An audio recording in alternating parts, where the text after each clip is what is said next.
Oh, welcome to the inaugural episode of I Have Never. We're going to be discussing our most awkward and embarrassing moments for your viewing pleasure. He recently had to go to the dentist and found out he needed a bridge. San Francisco have been on high alert ever since. It's my toothy friend, Mark Hillier. Rumour is that India are entering a team for the bobsleigh in the upcoming Olympics. May I introduce you to Asian's version of John Candy? It's Sam Sean.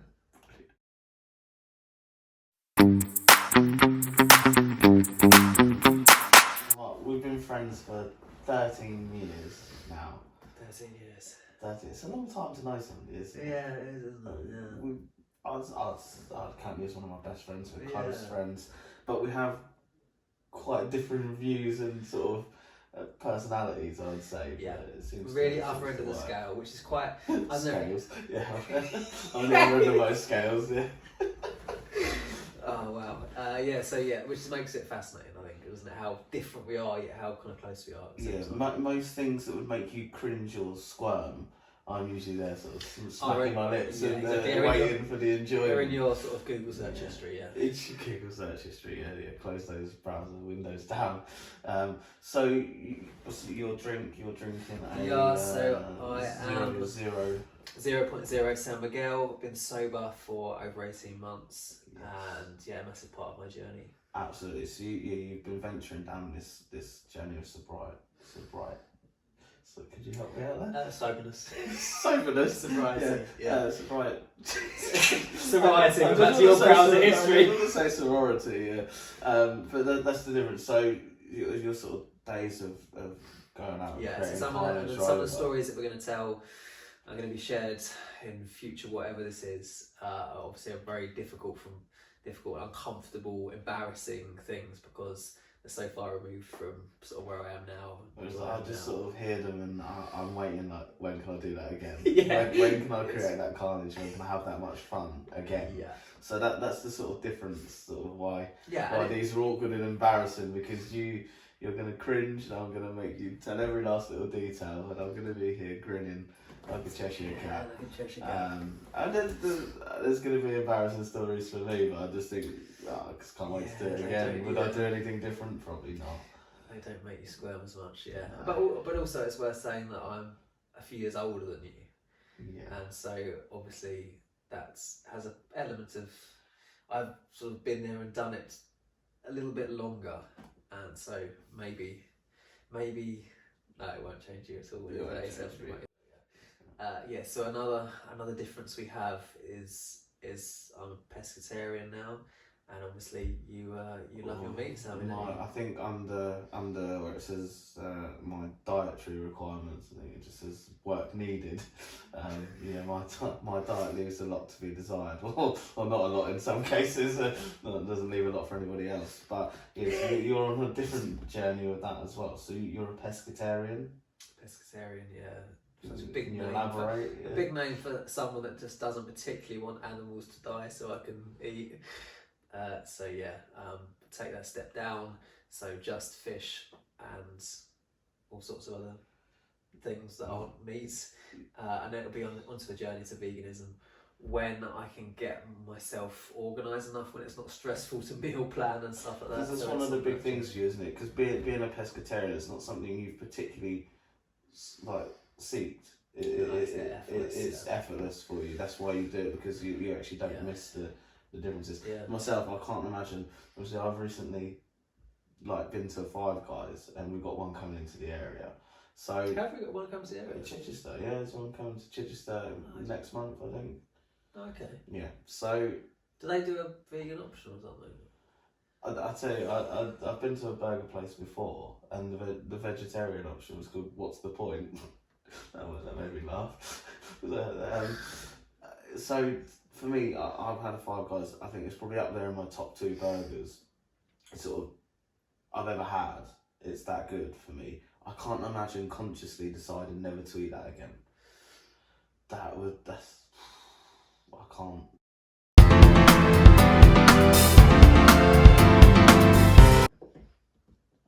Today's episode is I have never evacuated a whole office block. Mark? Yes, I have. You need to drink. Drink. You've never played I Have Never? I Have Never. Somebody says what they've done, and then you drink if you've done it.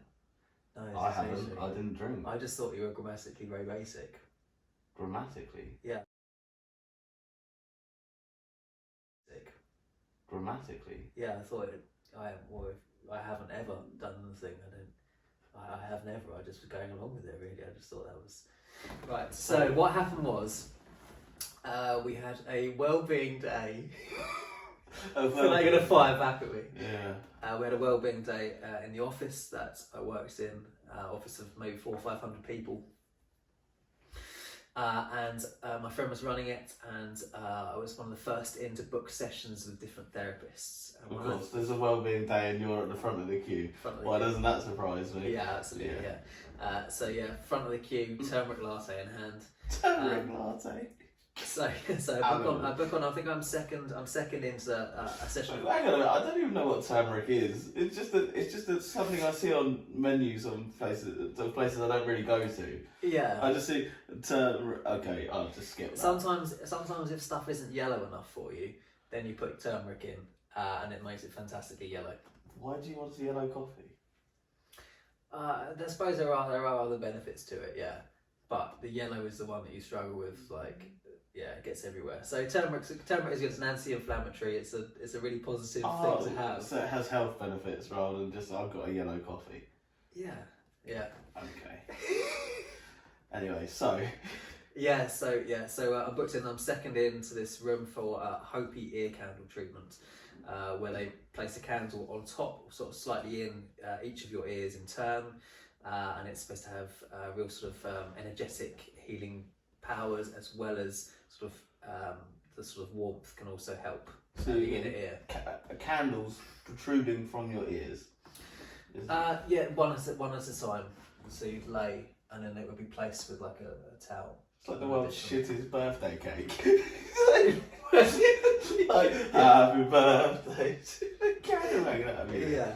So a 1-year-old would be very happy if there was just a sign. A 1-year-old would be happy. Yeah. So you got a candle in your ear. It's a what? A Hopi candle. Hopi ear candle treatment. Hopi ear candle. I don't really know what that means. Yeah. As I say, it was just a test. It was a taster session, so it was the first time I'd ever experienced it. Yeah. Okay. So are you with me? Yeah. I'm with you. So you've got a well-being day. You're at the front of the queue, and now you've got I can just picture Shrek. It's got a candle sticking out of your ear, like. So delightful therapist explained it really well, and so I'm laid out on this couch. I think I've got like a towel, and kind of a thin towel on top of my head, and then maybe a dish and a candle, so you can feel the sort of foot warmth and stuff on it. Fantastic. And after, I suppose you go back a step. Really, the candle that I've chosen is an organic candle, and that is the part of the problem as to what happened. Of course it is. So there's one person obviously had a session before me. They chose a normal candle. I chose the organic candle, of course. Why would you like not? a dinner candle, as opposed to an organic Hopi candle. Just so I don't know I'm getting the full benefit of this with this glass jar. You know, Yankee candles don't work.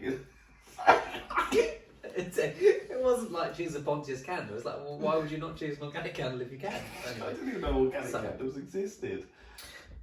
No, everything has to have chemicals, Sammy, doesn't it? It's only really good if it has chemicals in it. Yeah, it's really harming and damaging. Fantastic.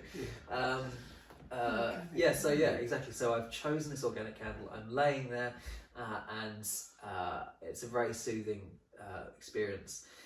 But maybe about 3 or 4 minutes in, a therapist starts. I'm sort of lay, so I can't really hear. The therapist starts like gesticulating to me that there's something like something. One in a week, right? Gesticulating. And that something's not quite right. Something's and I can't really make out what she's saying.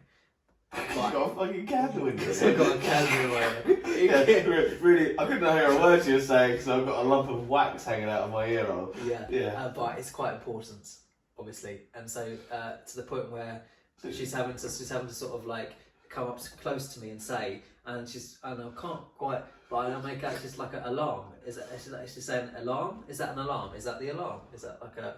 So as I'm just trying to come round and the candle's sort of been like removed from my ear, a manager bursts into the room in the office and says, "You've got to evacuate. It's not a drill. It's like the fire alarm. You've got to get out." Shit, so you're on the table with a candle hanging out your ear and there's a fire alarm going on. Yeah, and then this manager takes a split second and just puts two and two together and goes, "Oh, Mark, it's you, isn't it?" And I'm like, "Oh yeah, it's me." So yeah, we have to evacuate straight away. And the whole office, there's like 400 or 500 people. It's like a 4-tiered, four-floor building. Have to flood out into the car park. How many people do you estimate? How many people? Oh yeah, between 400 and 500. Because I had a candle in my ear. I know you're interested. 500 people. Yeah, It's so just it left was. an office building. It's amusing to look back on. But the therapist that felt terrible. She was quite a young girl and she felt awful, and so she got very upset in the car park. And my friend who was running the wellbeing day, who'd obviously caused all this furore, because managers aren't happy about a wellbeing day, let alone having your office empty because someone's got a candle out of her ear. And so they both start crying and stuff. And I'm close to it myself. And so after the fire engines turn up. The fire engines. Oh shit!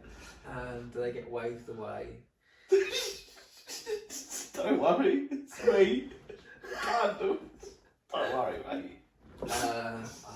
It's a terrible voice in the time. No, it's not. And so then we filter back into the office. Everyone's dried their tears and stuff. We filter back into the office, and I go back into the therapist's room with her.